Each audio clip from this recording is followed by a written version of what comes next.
Welcome back to Terrestrial Material, where we talk about the material us terrestrials are interested in. This is episode 23, French, right? I believe so. Celebrity Mr. Muhammad Ali. Oh, that's true. He is going to be a part of this in his own way. We're talking about, obviously, celebrity UFO experiences. This is pre-recorded. Duh. We wanted to get some clips in there for you guys. And I don't know, the episode's going to feel a little bit more produced than it usually does, which is, I think, going to be a good thing, man. I mean, what do you think about stuff like that? We should do a little bit more production in our pre-records, Frenchie? What do you think? Yeah, I think certain episodes require it, though. This is definitely going to be one of them. Yeah, without a doubt. I mean, we started out, this week has been crazy. I guess we should put this right up front, right? We started out thinking about doing the celebrity episode. And then what happened? I called you on the phone and I said, dude, you know, I want to do an episode about Greek mythology and how that ties into UFOs and stuff like that. And I started giving you my ideas. And then what'd you say to me? I was like, I don't know, man. Let's do the celebrity stuff and do a lot more research for the mythology too, because it's going to be a lot to cover. And it's going to be really cool to go over all that stuff. So yeah, no, and you were 100% right. I remember sitting on my couch and like I'm playing Diablo and I'm like, God, he's right. Even though I really wanted to do the Greek mythology episode first. I mean, there's so much interesting stuff that's there, and I don't know. That's where my mind was, but that doesn't mean this show isn't going to be fun, because it will be. We've done our research here too. So let's just get right into it. The first celebrity we kind of want to talk about is going to be more and more in the news in the next few years. J.K. Rowling. Right? She's got her new TV episode or TV series that's coming out for Harry Potter. Yes, the Marauders map, very much so. Her experience, I feel like her experience is more anecdotal in the sense of, like, I feel like I've heard other people talk about it, like a rumored experience where we talk about like downloads, right? Because she never, French, has wrote any series or any kind of author at all for any books like she did with the Harry Potter series. And the rumor is that it just kind of came to her while she was sitting in a coffee shop. She started writing it down on a napkin and boom, sounds like a download to me. What do you think?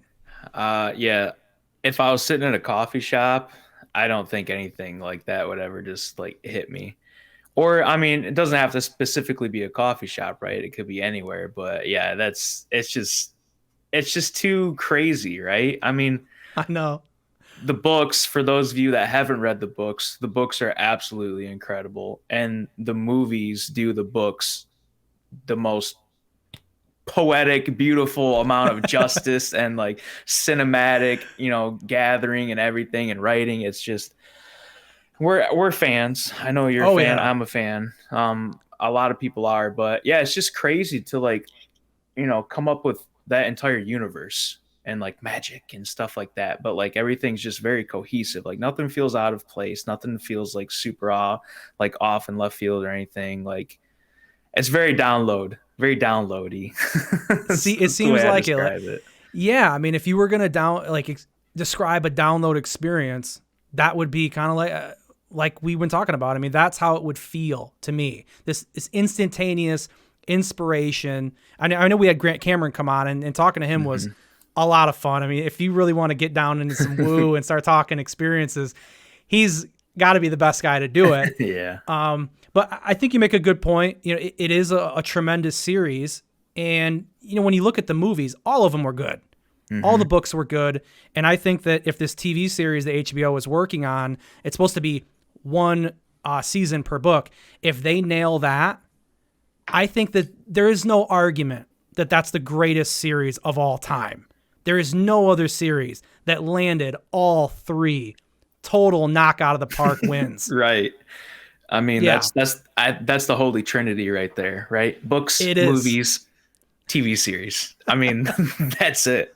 There's nothing. I mean, other than live action or like, or not live action, but like Broadway, because I guess that's what like The Cursed Child was originally. They were there. I was gonna say, yeah, they were there. It was actually like what do you call it for like Broadway? Like not a script. No, it was a play. It was a screenplay. Yeah, screenplay. Yes. Yeah, that's it. Yeah. So The Cursed Child was like screenplay. So I mean, yeah, if the TV show does do really well, then I mean, she's beyond the holy trinity at that point. I I know, it's mean, another layer, right? it's like, what else like is there? And that just in my head, like that's a download experience, like you said, like something that hits you like that, but it's something that carries on so progressively, I so know. expansively, and it just never ends, dude. And just for I it to know. hit you in a coffee shop like that, it's like, come on, man, that's ridiculous. Where's mine? I know. You know what I need from her though is I need her to. Oh, my mic is going a little bit crazy. I need her to have another download experience in her head and make the Voldemort movie, the origin story of Voldemort. That's what I really want. Or That's a do good a point. season on that. That's kind of what I was originally hoping for, but not to get too far into that. But it is an interesting, definitely interesting story. I mean, I think it does tie into an experience, and maybe it happened. I could buy that it probably happened. Yeah, I would. And it's like we hear about celebrities too.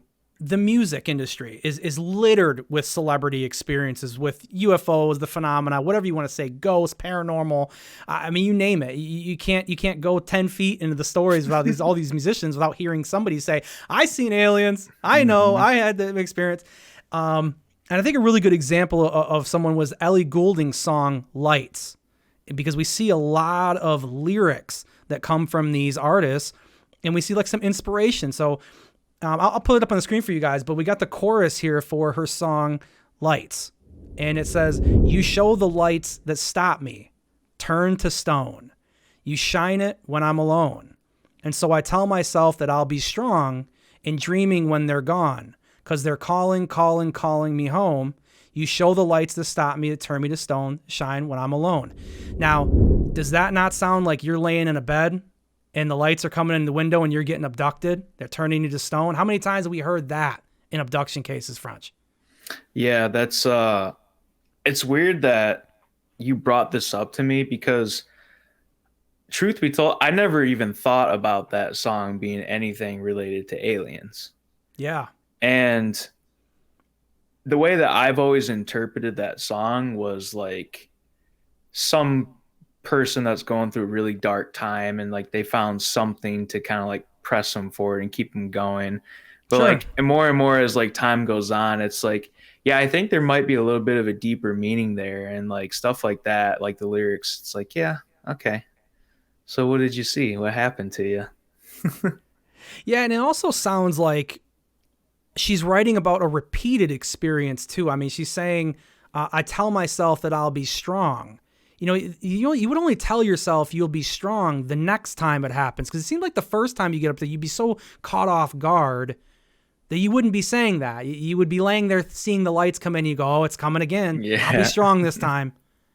And she repeats the calling me home, calling me home. I didn't repeat that 1,000 times like the lyrics, because boy, that would get Yeah, I annoying. was gonna say times 14 at the end when you read the lyrics.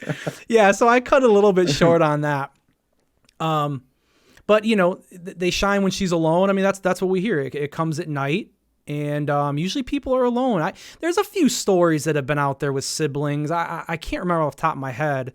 There's definitely been abduction cases. I mean, Pascagoula is a great case where both of them were taken at the same time. I mean, they were fishing. I mean, they weren't in bed at home like the song is Right. kind of suggesting. But I mean, listen. I can't take complete credit for finding this or anything. Grant Cameron gets a second big ups here, because I remember him talking about this and making this kind of connection to it, and it's really interesting without a doubt. There's a couple more. Well, God, there's a few more musicians that we're going to go over, but I think that stands out for sure. Any other thoughts you have on that, French? You want to add? Not really. For those of you that don't know, she's British. I didn't know that until Ah, um, like a couple weeks ago, actually. And I had no idea. And I think Lights is probably one of her most favorite, or not favorite, but popular songs. Because yeah, it I was remember huge. that. Yeah, I remember that a long time ago when I was in high school. And that was back in, well, I was a senior in 2012. And that was a big song. And then like dubstep, like Bass Nectar was um, a musician that kind of did like the Bass Nectar remix. And that became very popular too. And I think that whole album, I can't remember the name of it, but that has that song Lights on it. I think it's like the whole album's like actually a storytelling album from start to Oh, okay. finish. Oh, okay. Yeah, I kind of treated that like most people do with the mainstream big musicians. I heard your hit, and that was probably it. I didn't really dig deeper. That was the most popular one off it. But yeah, I Yeah. guess that album was I think one of her first actually. And there's like a Had to have been, man. It was early. I should have got the year for the song. I can't remember. Yeah, I think it was like dude, it was 2010 or 2011 when it came out. right, but it was a big song, and I haven't really Hmm. heard people make that connection to it. So, Not even till when you, recently. yeah, yeah. So when you do get that connection there, you think, man, there's some mainstream information out there you could pick up if you're listening, right? One more thing before you move on Yeah, too, yeah. because you and I were looking all this stuff up, right? Within like the last like week, and especially like last couple of days. Of course, yeah. It's funny that when I looked it up, a lot of Reddit like threads where people, and not even Reddit really, but also like, the Quora is like a big one too. That always comes up when you like ask questions on Google. A lot of these threads are like, why is Ellie Goulding lights popping up all the time related to aliens now? When it's been around for, how many years, right? Like 12 years now. Yeah. So I was like, huh, that's interesting. So it's becoming a very big thing recently. A lot of people are actually talking about it. Yeah, I think even since 2017, people have been digging. There have been, we've brought a lot more, well, not we, I mean, The TTSA community, yeah. and New York Times article, it brought so many new people to the topic, man, that, people do research. Look at the internet. I mean, if they need to find something, how long did it take them to find that flag from Shia LaBeouf, right? Out in the middle of the field. Look, the internet is powerful, and they get out there and they'll figure it out. So, Yeah. yeah, it doesn't surprise me.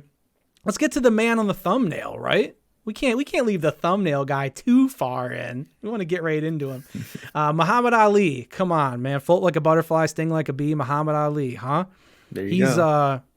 man, I grew up watching boxing with my dad before MMA, and you see all these old fights. He was quite the fighter, Muhammad Ali, quite the famous guy.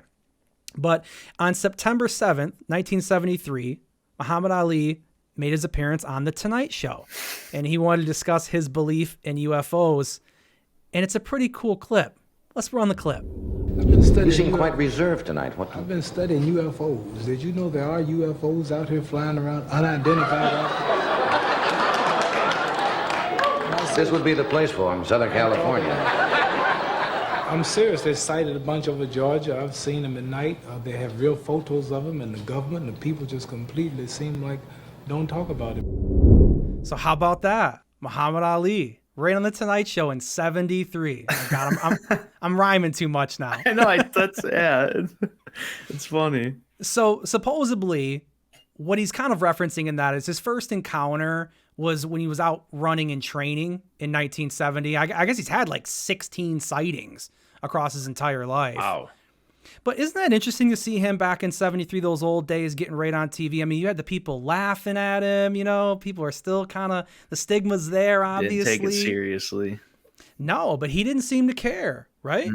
Yeah, he was very like lax when like talking about it, which is also like, to me that's like a tell that like, oh, he actually believes in it, he's actually seen it, and he's just like, hey, I'm going to tell you what I've seen, my experience, whether you believe it or not. This is what it is.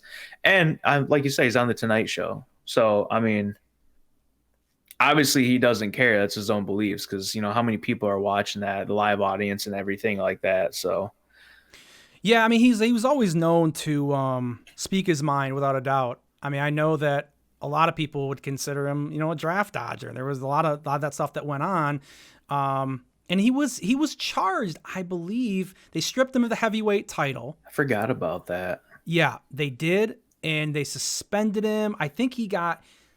Let me look. I think he got sentenced for 5 years, but he didn't go to prison. I mean, they ended up overturning it later on, a few years later. So I guess when you look at him, he was really comfortable with himself enough to say, hey, I'm going to go out there and talk about UFOs. I'm going to talk about what I want, stand for my beliefs. You got to respect that, right? Oh yeah, absolutely. Yeah. Yeah, definitely. I mean, go ahead. you go ahead. Oh, I was going to say, yeah, I mean, you got to stand up for what you believe in without a doubt. Yeah, I was gonna say, given his reputation too, and like, his background, being, I don't know, I guess I always try to think of like dumb words and I can't think of them, but like his stature of being like this great boxer and everything, an elite athlete, I guess is what you would call it. And yeah, he's out there doing his own thing. He's like, hey, this is it. Check this out. You want to roll with me? No, Right. okay. Because Yeah, nobody can tell him he's crazy, right? yeah, being anti-war at that time was probably not the most popular thing you could do. Oh, for sure. So yeah, very interesting guy. 16 sightings, man, oh man. You know who else was really popular? John Lennon. How do we know who John Lennon is, French? Who is he? I do. Okay. Okay, so he co-founded the Beatles. I mean, we know, right? Okay, Right. It's kind of a joke question. I mean, everybody knows who John Lennon is. I hate the question because most of the time, like everybody brings it up and they're like, it's the Beatles, it's the greatest band in the world. It's like, God, can I just like talk about people in the Beatles without it being the Beatles, the greatest band in the world? Did you like the Beatles? I guess we start with that. No. Not a fan? No, that's not me. I don't hate them. I just don't like them, It's just it's a different style of music and, I don't know. I never got into it, I guess. Yeah, I mean, I respect what they did. I mean, there wouldn't be a lot of the music that I like nowadays without them. A lot of music in general without them. So, yeah, I mean, they're not on my playlist. Right. Well, always credit where credit's due, right? For sure. Yeah. Like I said, I don't hate them. I'm not saying they're like terrible, dirtbag musicians that nobody should ever listen to them. It's just not my style. And I think also the problem with like nowadays is everybody like likes the Beatles because it's so cool. It's cool to like them. Yeah. It's like, okay, but like name one song off of their any albums. Like you can't. Okay, it's like the people that wear the Nirvana t-shirts. It's like, oh, cool. What's your favorite Nirvana album? Oh, you don't know? Okay, cool. It's like that. Yeah, Nirvana's another one. Like I said, they had a couple songs. I mean, I think just a few of their songs are played out, but not to tangent too far. Mm. In 1975, John Lennon describes his sighting. Up there, I saw a UFO, and it went down the river, turned right at the United Nations, turned left, and then down the river. It wasn't a helicopter, it wasn't a balloon, and it was so near. And it looked what, sort of round, white, just luminescent, and silent? Silent, and it looked dark, like black or gray in the middle, and had white lights, just looked like light bulbs, Just going off, on, blink, blink, blink, blink, round the bottom, and on top was a red light. It wasn't a helicopter. It wasn't a balloon. Yeah, we're supposed to be seeing a lot of balloons nowadays still. So, are you sure it wasn't a balloon, John? It could have been. It could have been. Interesting way he described it, though, right? It was. Oh, go ahead. Well, I was gonna say, yeah, like black and gray, and he said light bulbs. They were blinking around the outside. Right. And then the red light on top. It's always interesting, man. I feel like the older sightings always seem to have like these light shows that the crafts do. And I don't feel like we see as much of that anymore. You know what I'm saying? Yeah, there's not a lot of description within like current like experiences like that. Like there's lights, but there's not like like flashing lights. You don't hear as like prominent as like people described it back then. Yeah, it changes. I know there's been a lot of philosophies about that, of why these sightings have changed over time, and maybe that they're changing for us, we're almost controlling it in the sense of we're manifesting it, I guess is the way I'm trying to put it. Maybe I'm not getting to where I really want to say, but they're like changing with us. I mean, there used to be reports of like flying sailboats. Like they looked like flying ships in the sky long time ago. Yeah, I mean, that'd be pretty crazy. And so you see like this progression. And so it's interesting. So in 75, that's when we were seeing a lot of the blinking lights. That's not the only claim that John has made, though. John at one point claimed that around in New York, same thing, a light came through his window. And it kind of woke him up, startled him, and he had went to his door, and he gets a knock on his front door. I'm assuming it was a knock because he gets up to the door. But he opens the door, French, and he finds these 4 short, bug-eyed aliens, Oh, no. and they supposedly stun him where he can't move. What? Yeah. So he almost has like his own abduction story. I mean, I didn't hear anything. I couldn't find anything further about, whether or not he actually was taken. But yeah, I guess it scared him pretty good. I mean, it was scared me pretty good. So Right. he's got just another musician that has a lot of experience, a lot of stories about it. Yeah, I was originally gonna say that I didn't know that Lennon had any like experiences like that. Once I seen that clip though, I remembered I have seen that clip before a long, long, long time ago. Yeah. But as far as like anything else, like reading about John Lennon or anybody in the Beatles, Ringo Starr, um, I don't. Is he the only one out of the Beatles that has had like an experience? That I'm aware of. Yeah, that I'm aware of. I haven't heard anything else, but I mean, he's kind of like either. the big name. I don't know. It's interesting though. I mean, it's almost multiple sightings for him. I mean, it is multiple sightings. Yeah. So yeah, I don't know. That's pretty cool though. Very cool. Very cool. I'm sure there's people like you're saying that have seen that clip before, but you never know what you might find. Some people maybe haven't. I guess we're just going to stay on the same path. Musicians. Like I said, we've got a lot of them. Yeah. This is no clip for here, but what we do have is more lyrics, and these are very, very interesting as well. Neil Young had a song, and it's called After the Gold Rush. Now, don't try to go to Spotify because Neil Young got pissed off at Joe Rogan over the poke. That's what you know what we're talking about, okay? So Neil has unfortunately pulled his library off of Spotify. I think there's like some features that were there. So, and obviously we can't play the song because YouTube will kill us. But yeah, he had a lyric, the third verse of After the Gold Rush. We had a chorus with Ellie. We got a verse with him. So the verse, and I'll throw it up on the screen for you guys to read along. Well, I dreamed I saw the silver spaceships lying in the yellow haze of the sun. There were children crying, colors flying, all around the chosen ones. All in a dream, the loading had begun, flying Mother Nature's silver seed to a new home in the sun. Flying Mother Nature's silver seed to a new home in the sun. Now, talk about new homes, calling home. That kind of touches back to Ellie's writing. They're feeling this pull to home. I mean, when you hear those lyrics, what comes to your mind? A spaceship. Yeah, of course. And kids being around when the spaceship lands and having this youthful connection with these children, and that's what pops into my head. It reminds me of what was it, the Zimbabwe case? Was it the Zimbabwe case? You stole it from my brain, you All little right. thief. Yeah, sorry. The aerial school. Yes, yeah. That's what it reminds me of. That's Quite like the connection. Yeah, it's very descriptive. It's just like that. It's crazy. And what year was that song released? Oh God, I didn't pull that. I'm not sure. I'm assuming 70s. I think that's around the same time, right? I could be wrong. I think so. I'm not 100% sure though. They'll burn us alive in the comments. That's okay. There's more to That's come. all right. That's for sure. Yeah. No, the aerial school is very interesting kind of connection to that. Yeah, I mean, obviously it's a spaceship. Yellow haze of the sun, so it's in the sky, I'm assuming, right? That's where they're kind of looking. The interesting thing is the rest of the song is nothing like that.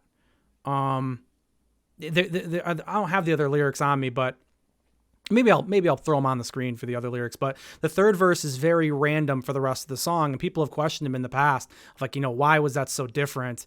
And I don't know, he just said it came to his head. This is what he was writing about. So, interestingly enough. It's almost like he was writing something. He already had like parts written, and then that like popped into his head, and he's like, oh, I got to put this in here. And then that was it. Right.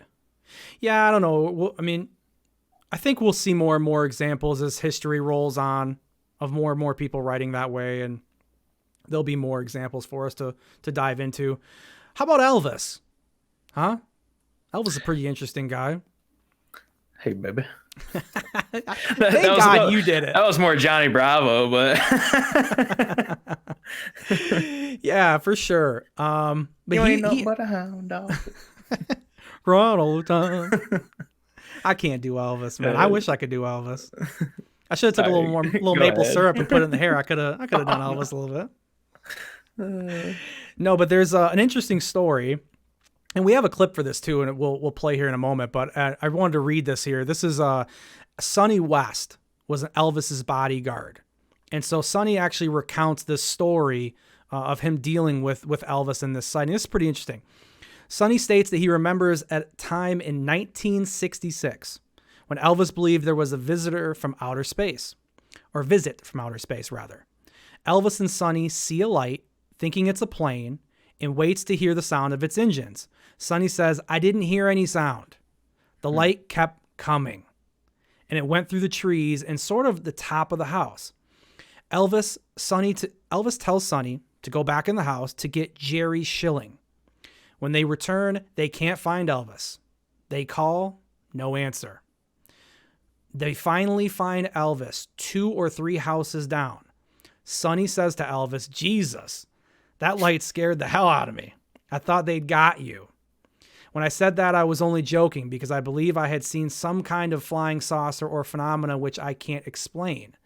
Elvis wasn't afraid and has been quoted saying, "They will come, but they won't hurt you." Wow. Very interesting. Now, before you say anything, French, let's roll the clip. And all of a sudden he says, "Son, you see that light over there?" And I look over and see a light off over in the distance. I said, "Well, yeah." I said, "Plane." He said, "Uh-uh." I said, "Oh, okay." But light's coming closer and closer and closer. I'm waiting for the sound of a prop or a helicopter or a jet engine. I'm waiting for some sort of sound and say, "No, Elvis, it's a plane." There is no sound.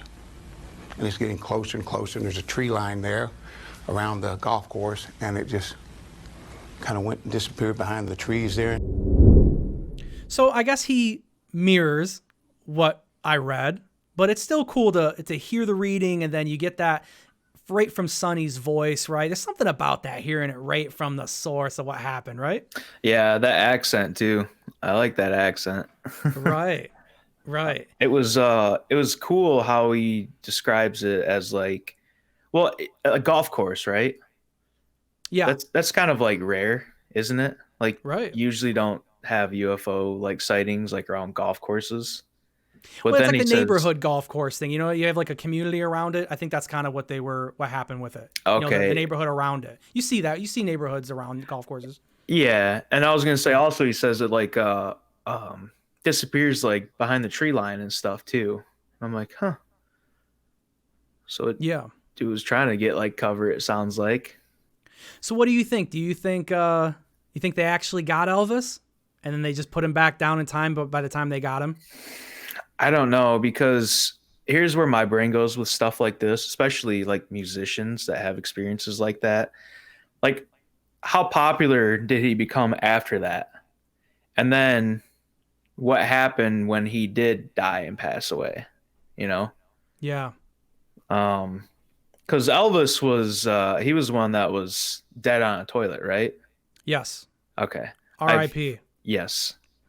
I mean, drugs got a hold of him like most musicians have, like that are huge stars. I mean, a lot of them. There's countless people that have had fame like that and went down that path. Yeah, and I think given his background, because I'm not like an Elvis like connoisseur or anything, but so he was a military man, right? Did he go into the army, and then as soon as he got out of the army, he like started doing music, but he already had like a marijuana habit then, I believe. Oh, okay. So he was already like smoking back then, and then the music and everything, and then it was pills that got him though, French, right? I think so. Yeah. Yeah, I think it was pills. Yeah. But drugs are bad, kids. Yeah. Don't inject marijuanas or do pills or anything. True. These are good words to live by. Now, I know this is a celebrity, and you're kind of thinking a sort of celebrity episode, and you're thinking all you're doing is musicians. No. Before you say it, Goldie Hawn is where we're going to next, huh? Who expected Goldie Hawn, right? I didn't, and then it just popped up, right? I was like, "Whoa, okay." And this is a Obviously, weird story too. yeah, it is. So, in case for some reason you don't know, Goldie Hawn, mother of Kate Hudson, both very beautiful women, I must say. Correct? Am I wrong? No, you are correctly right. Okay. I mean, especially Kate Hudson with the movie You, Me, and Dupree. That's probably my favorite movie with her in it. How to Lose a Now, Guy in 10 Days. that's true. Oh, dude, your sister Good one too. loves that movie. I love that movie. Yeah. It is pretty funny. Okay, I there like are rom-coms, people. Yeah, I mean, there's some chick flicks that are pretty good to watch. We can't go against that. But of course, she had an encounter with extraterrestrials. She's hanging out in the California desert. She was, I believe, 20 years old. It's pretty interesting. I'm going to read a little bit of the experience for you guys. So this is the quote. "They touched my face, and it felt like the finger of God." Man, that's pretty Trippy. I mean, hold on a second. Let's pause real quick. You say it felt like the finger of God. How could you even, what kind of feeling you could even come up with to describe it that way? That feeling. Oh my God. That's like people when they say, DMT, and they're like talking to angels and stuff and like being hugged by angels. It's like, what in the hell? It's just like, I can't imagine having an experience where I feel like I could describe it as being touched by the finger of God. That's incredible. Never. Nothing in my life so far up to this point, or maybe if ever, could I be like, I felt like I got touched by the finger of God. Incredible. Hawn noted that she got a high-pitched sound in her ear at a high frequency before looking out the window to see 2 or 3 triangular-shaped heads looking at her. Jeez, oh, Pete, I don't want no triangle heads looking at me. They were silver in color, slash for a mouth, tiny little nose, no ears, she said. So that's pretty typical gray. Yeah, that's pretty typical gray. Triangle head, though, that's interesting. I wouldn't. Would you say a gray's head is triangle? I mean, I guess it kind of is. I don't know if I'd say it's a triangle though. I would like a balloon, maybe like a partially blown up balloon. You know how it's like big at the top and then kind of slims down like a pear shape, upside down pear. Yeah, it's almost like we have one down here, over here. You can look at, right on the screen. Our lower third graphic, the one waving at you. He's like, yeah, I don't have a triangle head. I got a pear shape. Right. So maybe that was him. Maybe she's seen our little guy there and he made it over to us. But yeah, I mean, very interesting. She recalls the aliens pointing at her and droning, making her feel like a subject. Okay, so she must have been, on some table. I'm assuming they took her here. She says, "I could not move. I was paralyzed. I didn't know if it was real or not." Hawn added that she eventually was able to burst free from the situation. So there you go. I mean, if Goldie Hawn can bust out of the abduction scenario, I think we can too, right? Yeah, I feel comfortable with that now. Yeah. I'm hoping that our testosterone will take us a little bit further too. We'll be able to get out. No toxic masculinity here, okay? I don't mean it that way. I just mean like, hey, if a 20-year-old can get out, I can get out. A 20-year-old anybody. I'm 33. I got to be able to have a little bit more faith in myself when it comes to that. But what do you think about that, man? I mean, is anything about that story poke out at you that's a little bit different? Well, like we said, the triangle heads, but yeah. I read like another article that was about the same experience from her, but I think she said also like she was in a car, like in a desert or something. Yeah. You're correct. That's the California desert. Correct. Okay. Yeah. Yeah. Yeah. And that's what I remember too. And I thought that was also a little bit different. Like deserts. Yeah, that's fine. But like you usually hear about stuff like that and sightings and stuff in the desert, but like it's always the desert. Yeah. Yeah. In a car. And then like, I think like she said she was also like, felt like she was dreaming too. So like she was in some weird, like paralytic state, but like also in a car. That's usually not the case either. Like usually it's like people in their homes and they're like in their beds, right? And they get the paralytic state and everything. And they have this experience or abduction, what have you.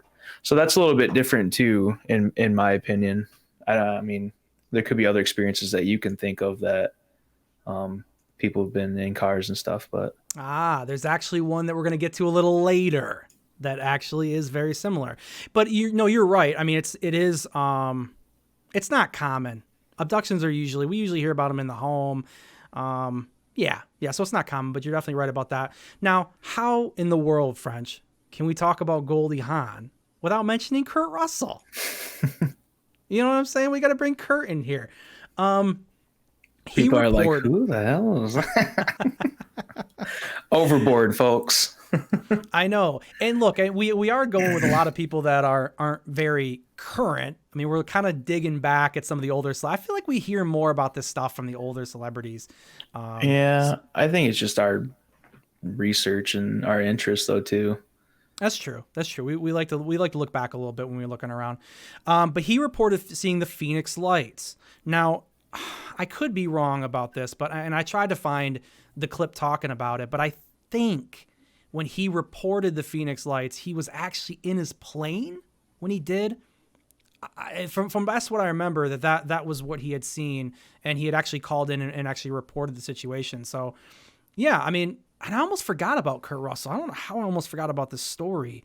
Do you remember seeing? I guess what's your take on the Phoenix lights? Did you think they were flares when you seen it, or do you think, that was actually some ships that were coming in and surveying? What was your take? Ships. I think they were ships, but like the other part of my brain is thinks about Judgment Day. Okay. And so it's I don't know, if they were to come in like that, like a fleet of them, I think some stuff would go down, but it didn't. But I think it's flares. I don't think it's flares. I think that's somebody trying to come up with something different. I think it was ships. Oh, excuse me. What they were doing, but I misspeak. You got to forgive me here. Not ships. I meant it's supposedly one big ship. Oh, okay. One big ship. Goodness gracious, how am I going to get that wrong? There might have been people who thought it was extra ships, and I might have read that, but from what I remember back in the day, it was supposed to be one giant ship miles across. But there's a lot of people that think it's flares. That's been a common debunk that's went on with that. Well, that's why my brain goes to Judgment Day, that mothership. Yeah, for sure. That's what it reminds me of. Yeah, for sure. Kurt Russell, Elephant in the Room, The Thing. The Antarctica. We were talking about that tonight too, and it's the alien movie where the Thing would get in there in Antarctica and it would kill people, then copy them, and it would sneak around. Did you ever get a chance to see The Thing? Never seen it. I didn't even know. I shouldn't have said anything. Yeah, no. Damn it. I was gonna ask you before I even said anything, but I was like, he's probably seen it. Okay, so. I'll zip it up then. I won't say anymore. The last thing I will say about Kurt Russell is Miracle was an incredible movie. And I got the hockey stick back there. I'm obviously a hockey player. I got the Bauer hoodie. Miracle was incredible. You got to love that. So yeah, if you guys want to dig in a little bit more about Kurt Russell and or Goldie Hawn, they've got some interesting stuff to talk about. Now, moving on. Like I said, I tried to get some of the current stuff. Logan Paul.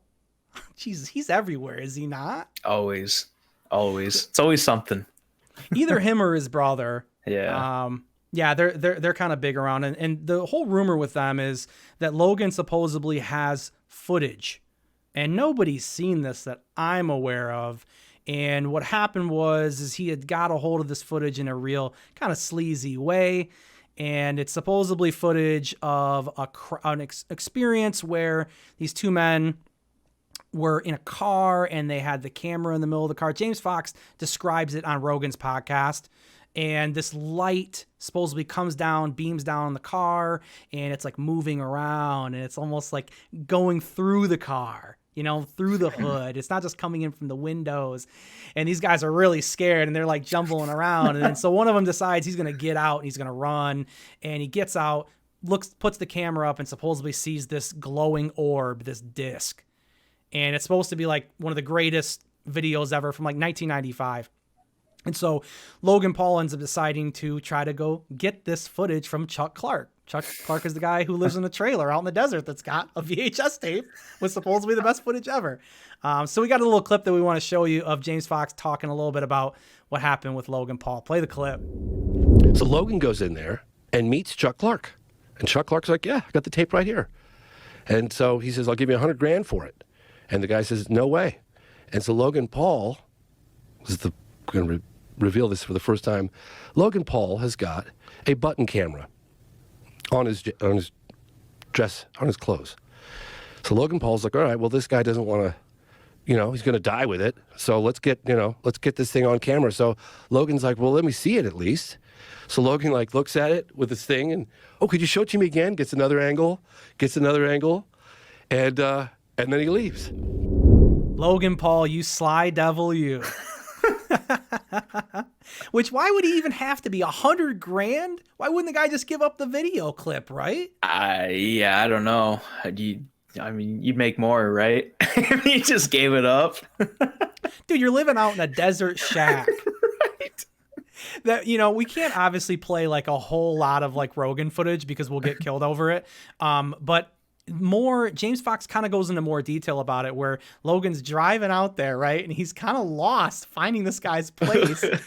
And so he calls James Fox and goes, hey, are you sure it's out here, dude? Did you lie to me?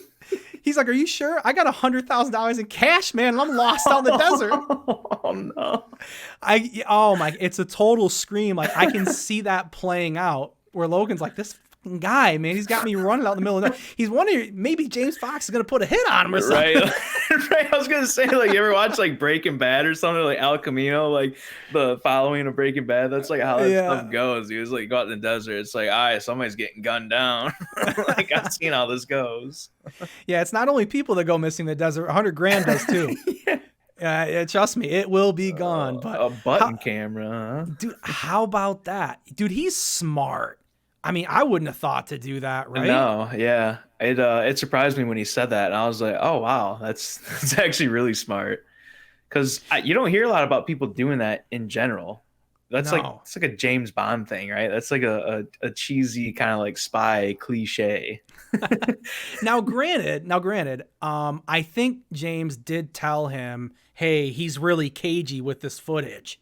So maybe Logan thought, if I can't buy it off, because, because James Fox did offer him, I think, $30,000 or something like that. And he said no, but Logan went out with the big gun money. Oh yeah. And I think he was wondering, what would be the plan if this guy really doesn't come through, if I can't get it.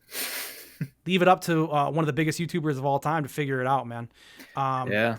I where's the footage though, Logan? Come on, man. We want to see it. I want to see it. It sounds amazing. I mean, if the guy really gets out of the car and shows the disc that way glowing, that's pretty good footage, man. I mean, anything can be faked, right? Yeah, especially nowadays. Again, like we've talked about so many times, it's so easy to do stuff like that. Right, but VHS tape, you'd have to go to some lengths. You could do it for sure. But you have to go to some lengths. I wonder if we'll ever see it. What do you think? Give us a prediction. No, thumbs down. Thumbs down. Thumbs down. Yeah, Logan's career has probably got to go down first before he tries to pull that rabbit out of the hat, right? Yeah. Yeah. Interestingly enough, so we did get somebody, I guess, kind of recent in here. Now Keith Richards, we're back to musicians again. Yeah. Of the Rolling Stones, he's a pretty funny guy, man. He definitely believes there's something going on. Let's take a look at what he says. Roll the clip. I can't wait. I can't wait to meet. I know that they're, but so what? I mean, let's hope they're there. We need some help. Who knows? I mean, I love the wonderment of it. I love the possibility of it, and I love busting old myths. Let's hope they are. I mean, I can't wait. Beam me up, Scotty. Beam me up, Scotty, right along with Keith Richards. I'm down, right? Dude, he is... All right. I don't remember his exact age, but I do have some... Oh, he is 80 years old. Number one, he's going to live forever, okay? Anytime you see him, he has a cigarette lit in his hand, okay? And he's always just talking about random nonsense. Like, I don't even think he's really considered a musician anymore. He's just like a public figure within that community of like music. But that being said, he wholeheartedly believes, I think, that there's stuff out there, and he's like, yeah, dude, I've done almost everything. Like, that'd be really cool to put on my list. I mean, he hopes there is. He tells us it like 4 times. We need help, he says. Hey, listen, he's right about that. I'm with you, Keith. We need some help, and if we can get whatever this phenomena is, if they're cool, let's get some help. He's all over the place, man. Yeah, he's a scream, man. If you were truly waiting for a comic relief in this episode, I think Keith has provided. With all due respect to Keith, it's definitely, he's a funny guy. Rolling Stone's one of my favorite bands. Yeah, come on. Everybody likes them, So yeah, do you have anything else you want to bring up with Keith? I mean, Keith keeps it pretty simple. I thought we keep it pretty simple with Keith. Yeah, I think he covers it. Okay. All right. Well, we can't talk about celebrities and UFO experiences without bringing in one of the most entertaining celebrities to hear talk about UFOs.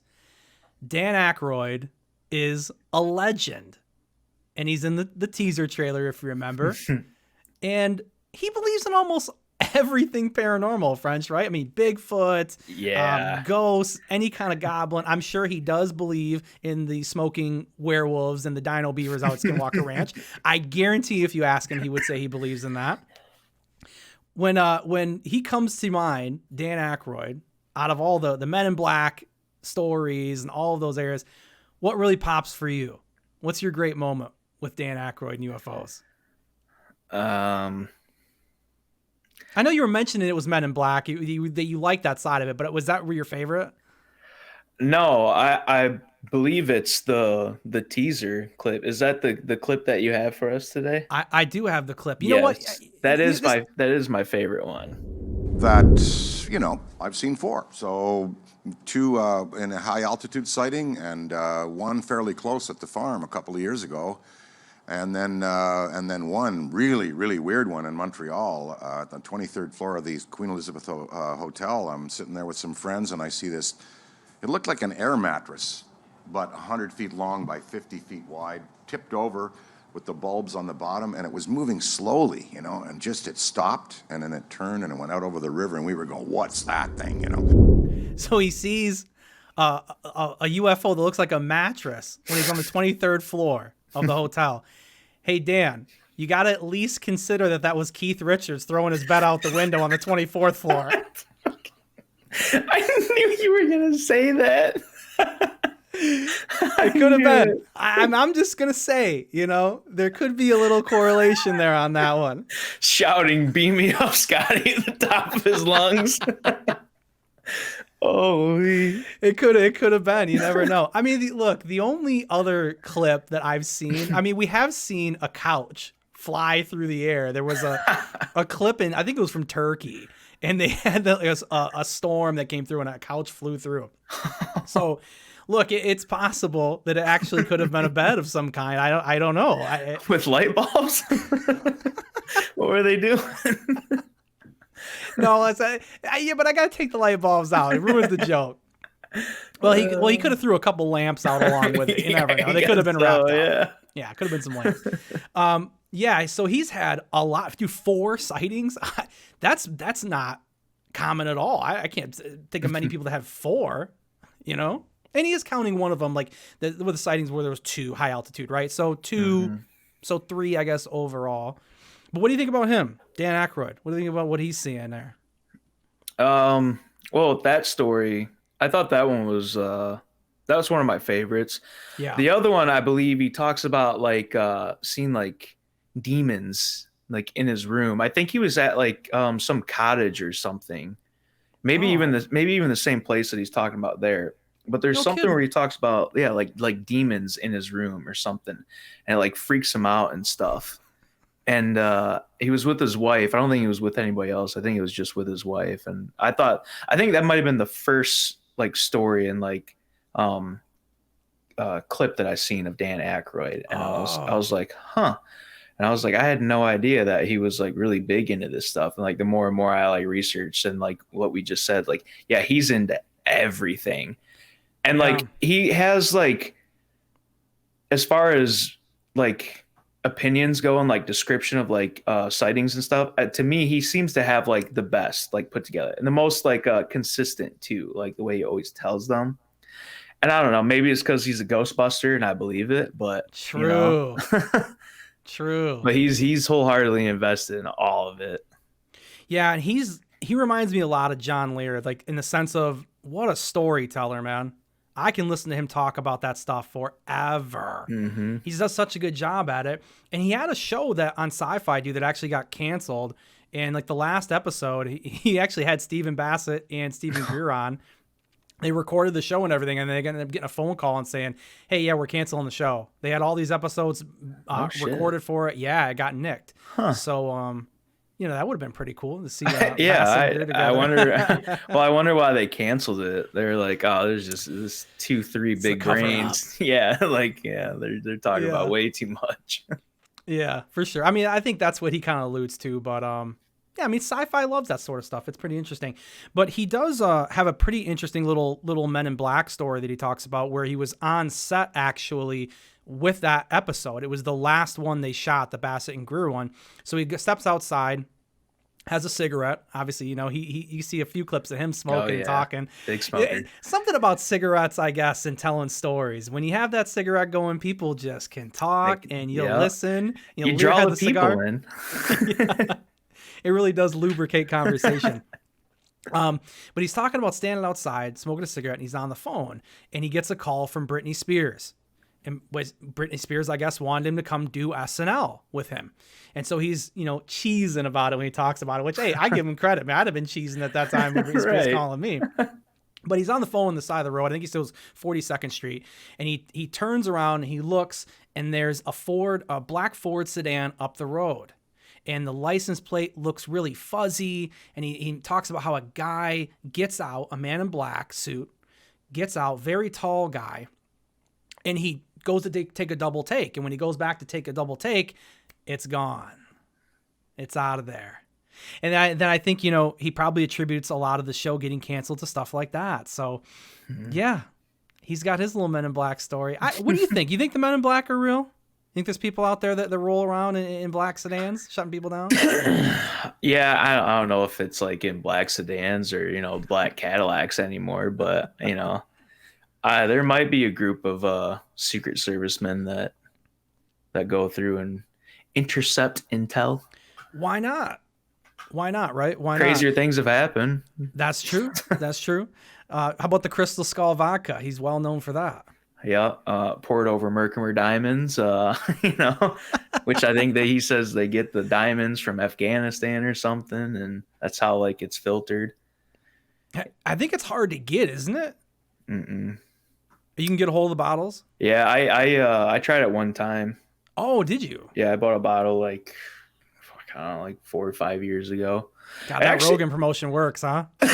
That's how I found out about it. It did work, but it was it's pretty decent vodka. But I think that's his major thing. He's pretty invested in that too, like the science and everything about like distilling and stuff like that.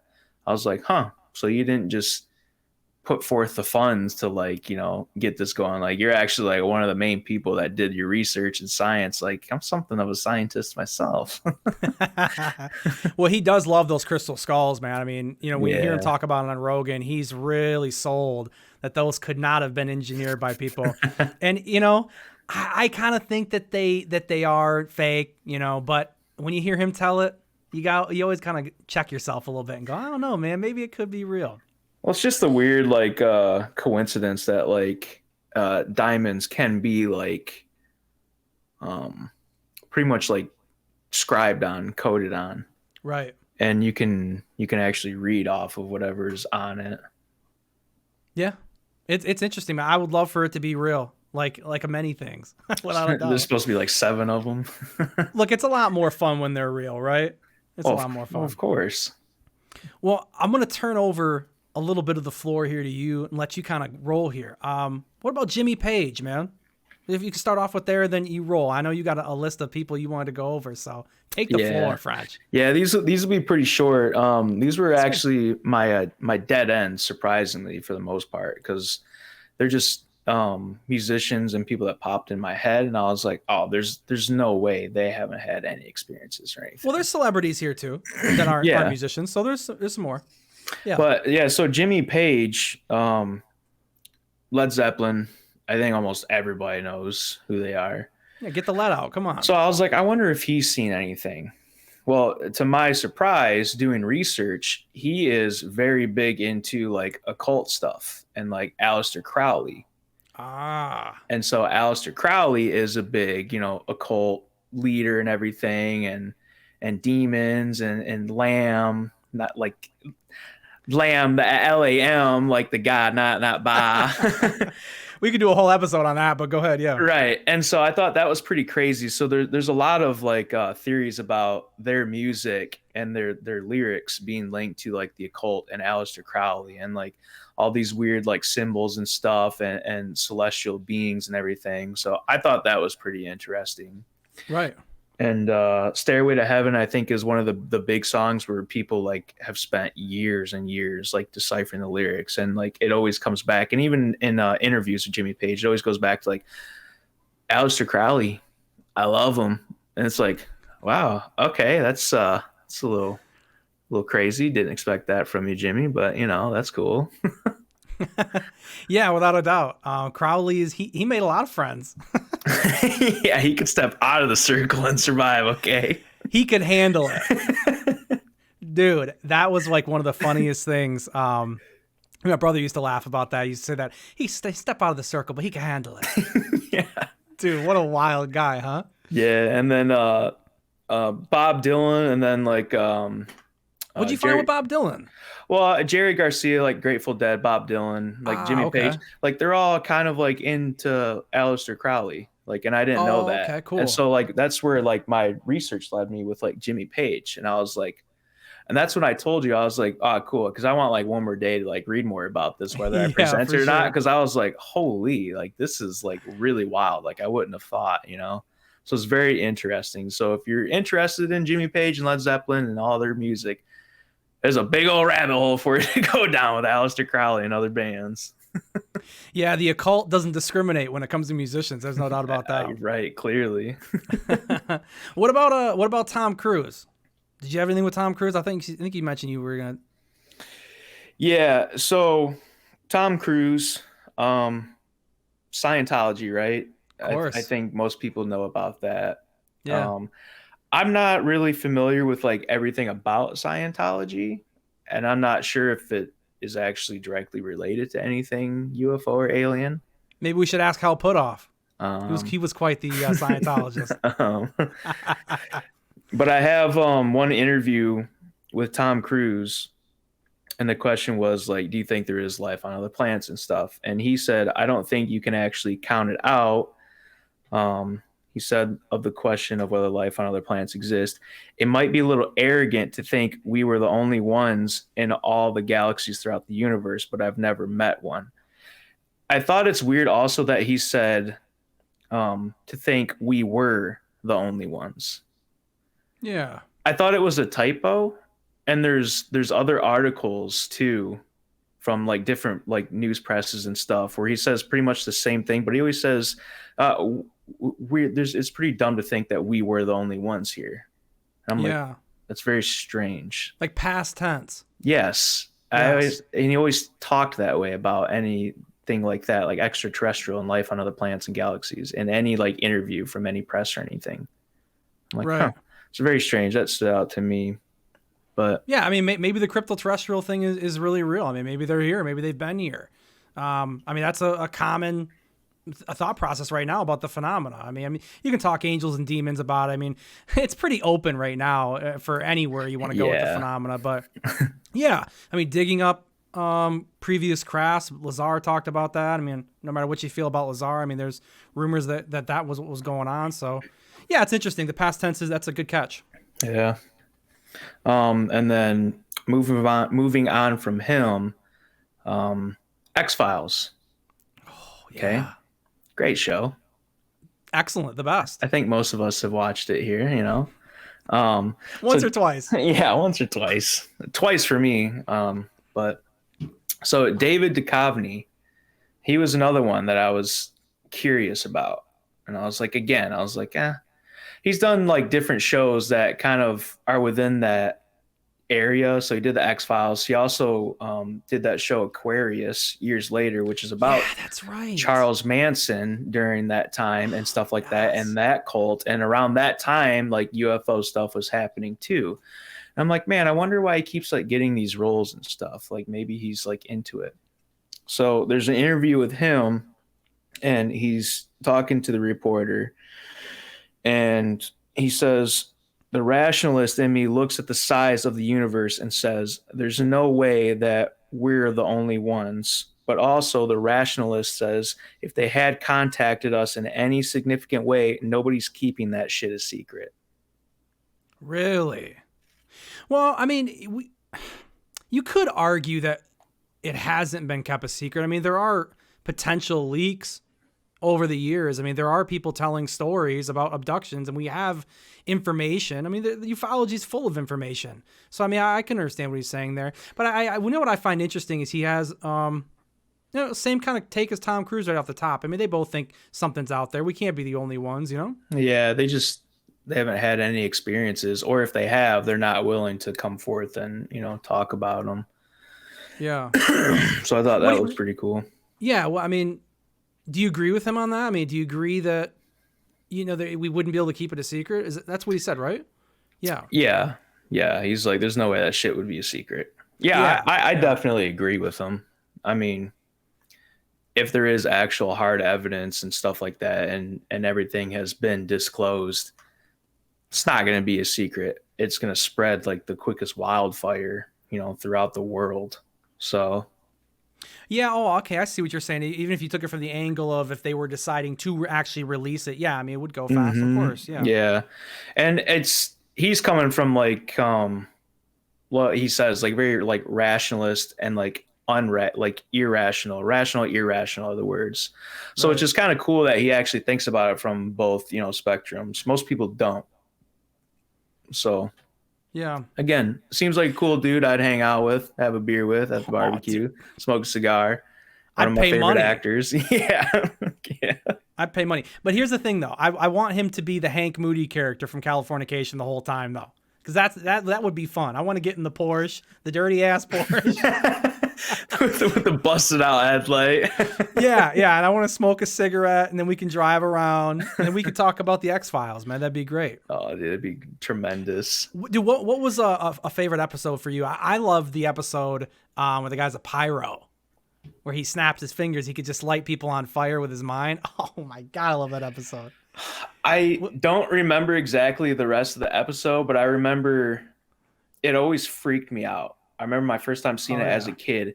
It was like this dude and like his Adam's apple like started to like grow and like peel his neck out, dude. I seen that as a kid because my mom used to watch the show before I used to watch it. She used to try to put me to bed. She's like, no, this will scare you. And I was like, nah, it won't. I seen that episode, dude. And to this day, when I see it, I'm like, oh God, no, what's happening? I don't like that one bit. The other one is like the shapeshifter episode too, where it just like leaves a blob of like nastiness wherever it goes when it shapeshifts. I'm like, oh dude, that's so trippy. Fun fact about the X-Files, which I learned tonight, it's actually on Disney Plus. So if you want to go back. What are we talking about here? Whoa. Hey, whoa. Disney Plus, keep it PG. I know we're pre-recorded. Should I go back and edit it? No, I'm not going to. I'm going to leave it in there. But if you want to go back and watch the show, from what I'm hearing is that it's in full HD. It's tremendous. So I'm going to start rewatching it because it's been probably 5 or 6 years since I watched the whole series. I think it was on Netflix at one point. They had it some years ago. Yeah, prior to the outbreak there. Yeah. So if you have anything else, continue. Keanu Reeves. He's another one that piqued my interest. Yeah, Neo the One. Let's hear about Keanu, huh? Yeah. I talked about him at work today also, which is interesting. We were talking about the Matrix and Keanu Reeves and how Will Smith was actually supposed to play Neo in the Matrix. True. And he read the script. And he's like, nah, dog. But anyways, he took the major L on that one, right? Oh, dude, for sure. I mean, he's had a great career though too. But I mean. Yeah, go ahead. I'm sorry. Well, it's interesting too, before I go and talk about Keanu's little cool, funny statement.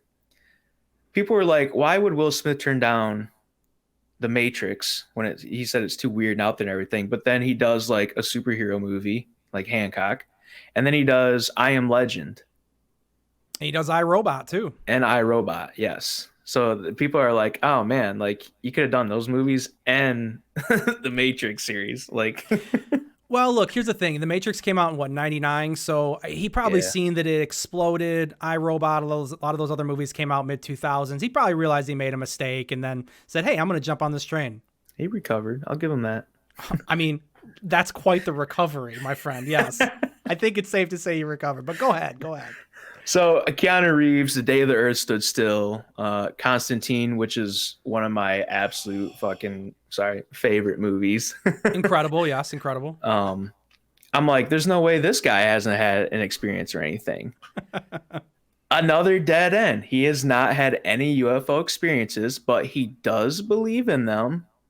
And here's how cool he is still, and this proves it again. He wants to be the first communicator between aliens and humans when we come in contact. Wow. So he talks about, go ahead. No, go ahead. And so he talks about like questions and stuff like that. Like how one of our episodes we were talking about, like, you know, what would you ask him? Like, what would you want to do? That's literally what he wants to do also. He wants to ask him like, hey, how was your trip? You know, are you thirsty? Are you hungry? What can I get you? Like, what do you want to do while you're here? Like, why are you here? Like, you know, what's going on? I'm like, man, he's just a down to earth guy, huh? He's concierge Marie. He just wants to be a concierge. It's perfect, man. Look, if he wants to be the concierge, I'm okay with that, I guess. But I mean, look, everybody wants to ask questions. Yeah, that's interesting. I mean, do we want John Wick being our representative? Do we? I don't know. Probably not, right? Yeah. He doesn't come in peace. Okay, John Wick does not come in peace. No, he's a very humbled and reasonable person. Just don't take his dog. That's it. That's true. And I mean, he does all that stuff. He actually does like shooting courses and stuff like that, like for his free time. And I think he does it like Halle Berry too. No, he does. Yeah, he's quite incredible with the artillery, no doubt about it. It's disgusting. Yeah, without a doubt.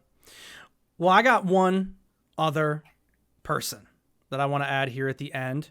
And I forgot about this person, but then I remembered, you know, we talked to Matt McDonald. We interviewed him, the singer from the Classic Crime. Mm-hmm. And I had mentioned this near the end of the podcast. If you guys hadn't had a chance to watch that all the way through, we kind of bring this up nearing the end. It is a musician. You're thinking, God, how many musicians we got going on here? But it is a musician. But Ronnie Radke is very, very famous right now in music. A lot of people know. You know, Rich played Zombified on his podcast or on his show. Yeah, a couple days ago. He loves that song, which I was just laughing because I was like, man, oh man, like I've listened to Ronnie since 2007, 2008. And it's just interesting because, you know, the age difference, you know, that he ended up getting into Ronnie Radke later on. Yeah, I guess that's true. Yeah, so it was cool to kind of see that. It was just cool to see that. But Ronnie had an experience in the desert with Max Green. They were driving back from a show, and they had a light that came down in front of the car, and it circled the car. It's pretty interesting. So I found the old clip, and I wondered when I started to look for it, French, if it was still going to exist, because a lot of these clips, they're 16, 17 years old. Yeah, it's pretty old. And the only thing that I have to give a little preface for is that it's Max Green telling the story, but the whole band is sitting there, and Ronnie's sitting right next to him, and you get to hear him kind of go like, "Oh yeah." But Max tells the story, but it's interesting nevertheless. And if Matt McDonald, if you're still watching the channel and paying attention, I told you this is what happened, and I know you said you never watched it, so we got to give a little bit of a shout out to Matt McDonald and enjoy the clip. We gotta get started.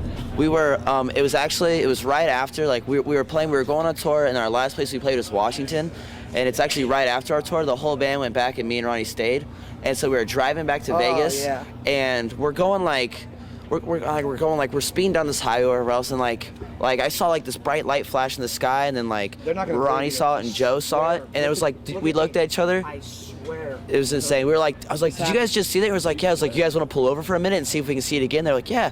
So we get on the side of the road. We're sitting there for like 10 minutes. We're like, man, it's not going to happen again. All of a sudden, boom, it happened. We're like, oh shit, oh shit. And like we got this creepy feeling. So we got back in the car and we're just driving. We're going really fast. They were going like 90. And all of a sudden, this blue light comes up to the car and is in front of the car, circles the car, stays behind us, and then all of a sudden is gone like that. And we're going 90. So like I said, more out in the desert. See, Matt, I told you that was a real story. and I'll tell you this too, French. I've heard a lot of people, just a little bit of a segue here for a second. I've heard a lot of people mention how our memories are so bad and we can't remember anything. If you go back and you watch me tell that story to Matt McDonald and you watch that clip, I haven't seen that clip since I was probably 16 years old. I described that pretty accurate. I remembered that story of that sighting pretty accurately. So for everyone out there that thinks that, that you've had a sighting and they say, well, you're not remembering it right. Memories do carry. It just depends how it affects you. It can stick a lot better. So definitely possible to keep a good memory. But anyway, how's that clip strike you? Pretty interesting, no? Yeah, it's very cool. And the way he described it, like you said, because even like Ronnie was sitting next to him and he's like, dude, I swear to God. He's like, I swear to God. Yeah. Like he was like, and he even says in the clip too, I think he goes like, they're not going to believe you. No one's going to believe you. Yeah, for sure. Well, I mean, back then, that was the stigma. I mean, we always hear people say that stuff like that about their sightings. You're never going to believe it. It's never going to believe you. I believe you. I think that that's something that could have happened for sure. Now, granted, there were a lot of extracurriculars going on in those times. Oh, for sure. For sure. I'd love to have Ronnie come on, man. How legendary of a guest nail would that be? That'd be want to talk, cool. Dude, holy, that'd be pretty crazy. But yeah, like I said, I was 16 years old. I followed this stuff for a long time, man. And that was a story that I'll never forget. I guess it was just because it was such a link. I loved their band. That first album, Dying in Your Latest Fashion, was amazing. It's probably my favorite rock album of all time. I still listen to it today. Yeah, dude. His ability to write is insane. And it's just another example out of the 5 million that we brought tonight of musicians having experiences that are difficult to explain, and it doesn't change the fact that they are interesting as hell, without a doubt. That reminds me, I got one more too. Go for it. I always love one more. So Pink Floyd and David Gilmour, Roger Waters, right? Sorry, excuse me, and Syd Barrett. Well, there's a lot of speculation out there that like they have had contact with like aliens and UFOs and stuff. Why not? Well, alien noises and all their music and stuff like that, like people are saying it's like, oh, it's like reproduced, and yeah, obviously it's like recorded and they create the sound, but like it was very like strange for its generation, like that time. So Syd Barrett, one of the co-founders for Pink Floyd, he ended up having schizophrenia, and he was like one of like the main people of Pink Floyd. He ended up dying, I think in like 2007, I want to say. Huh. And there's a lot of theories out there that like Syd Barrett came in contact with aliens, and that's what ended up giving him the schizophrenia. But that's also where his inspiration for like a lot of the music came from too. And just David Gilmour and Roger Waters and the rest of the band, they all just kind of like, they just like enjoyed it so much and they felt the same way. That's why they kept creating the music that they did. So I thought that was very interesting. That's just like one of the big theories out there. Yeah, it is interesting. For me, I never listened to a whole lot of Pink Floyd, man. I don't know how that missed me. You were big into them, right? A lot of people. I mean, they're popular. I never used to be. I always grew up from their 1994 album, The Division Bell, and I think that's my number one favorite album. From them, or like ever? Mm-hmm. Ever. Actually. Oh, wow. Yeah. I've got like 3 separate vinyls of it and stuff like that. Holy. Yeah, you do collect the vinyls, man. You got quite the collection. Yeah, I had the shirt. And it's also cool because it was 1994 and that's the year I was born. So Right. But that's just such a beautiful album. And their other albums too are really good. Like you have Animals and Dark Side of the Moon and stuff like that. But I didn't really Yeah. get into all those other ones until recently, just because I was so like fixated on the Division Bell, that album. Yeah, I mean, everybody's heard the Dark Side of the Moon, stuff like that. Like, I don't know. I just have never took a lot of time. I don't. There's only so much music you can go through. I mean, Yeah. me and you both have so many interests, dude. We have too many sometimes. That's what people say. Like, yeah, when I like talk about it with them, they're like, yeah, I don't know who or what that is. I'm like, oh, well, it's this. And then they're like, oh, all right. Maybe when the day comes that we have kids, maybe we'll become boring. I'm boring. What do you mean? Yeah, maybe we are boring. People in the comments like, dude, this is already boring. I can't believe I sat here for over an hour listening to these guys. Well, maybe we just won't have as much time to be as enthused with our interests, man. I mean, look at your room, look at my room, and we got gaming stuff everywhere. You got Right. guitar stuff. You know, music has been a big deal. Gaming's been a big deal. UFOs, hockey, movies, TV shows. There's so much, man. Yeah. But that's a tangent. I don't want to go too far on. Yeah, no. But hey, look, this has been a tremendous amount of fun talking about this stuff. Yeah. I hope that you've learned a lot. I know I've learned a lot. I from you. did. Yeah. I mean, I hope you guys learned a lot. I do want to, before we go, kind of mention that this format, especially if you guys are enjoying it, and let us know in the comments. Obviously, like, share, subscribe, all of that stuff really helps. This episode has taken a lot of work. There's really been a lot of has. logistics, Yes. behind the scenes. And obviously, we don't make any money. We actually don't, Jeremy Corbell. I know you do. That Tubi deal is paying you good. All right. I ain't got that Tubi money. So let us know if you guys are enjoying it, because I've had fun doing it, and we want to be able to create more of these pre-recorded content where we can add the clips in later and do a little bit more production, and because it is a lot of fun. But it is a lot of work. So you let us know if you want to do that, because what we're thinking about doing is moving the main show, the terrestrial material main show, our episodes, to this kind of a format. And if this is preferable, we're going to probably do that. Doesn't mean I won't post a clip or of some news or do like a quick 10 or 15 minutes or like a 2 scoops or something like that. But the main episodes might become a bi-weekly or maybe even a tri-monthly. Can you say tri-monthly for 3? I think that sounds right. I think so. Instead of once a week, just so that we can take the extra time. Because we have jobs. I mean, we have families. We have stuff we're doing.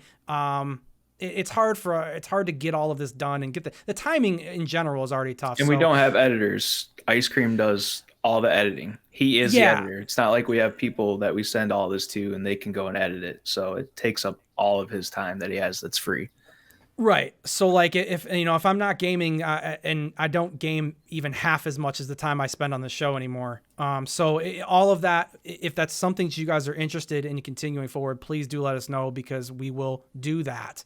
Any other housekeeping, French? Here we are at the end of the episode. I know. I think you pretty much covered it.